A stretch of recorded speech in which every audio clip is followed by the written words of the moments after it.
if the value of your money degrades, you're incentivized to spend it and you're incentivized to think in the short term. And throughout humanity, actually, like the mark of progress has been the opposite. You know, the ability for us to go away from our immediate survival needs and plan for future generations used to be a mark of civilizational progress. You know, the peak of that was probably like the late 19th century, early 20th century, at the height of the gold standard.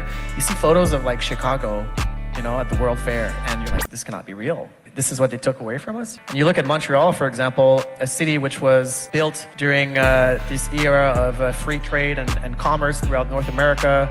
And you see like these remnants of these insurance companies from like the late 19th century, these great big stone buildings, and you compare that with the Fiat gray, disgusting buildings that we've seen since the 60s and 70s that were obviously a cause of, you know, communism and short-term thinking and central planning. And I think the idea of how to fix that is if we get people to think long-term, they will start to value their legacy.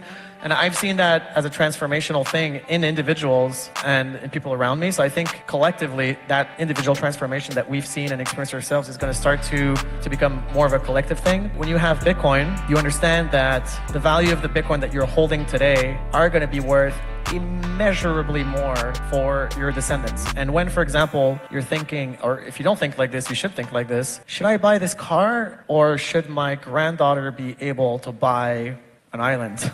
And you're starting to think, so this money is going to be worth so much more in the future, and it's going to be worth so much more for my kids. Maybe I should not consume stupid shit. And for example, with me, like, you know, if I'm buying art or if I'm buying luxury products, I'm being very, very careful about what I spend my money on. I want the things I spend my money on to last a long time, because I know that if I'm spending the Bitcoin, that I could have bought something far, far greater in the future. I don't have access to credit. I don't own cheap fiat money. So as a Bitcoiner, like, my mindset is geared towards long-term legacy stuff. And collectively, I think if enough people think like us, then we're going to tear down the ugly communist 1960s, 70s building. We're going to rebuild. And I think that's what excites me the most about Bitcoin. It's not just destroying central banking for the sake of it. It's about creating this new era of prosperity where we value things that are well made and we build things that will last for generations.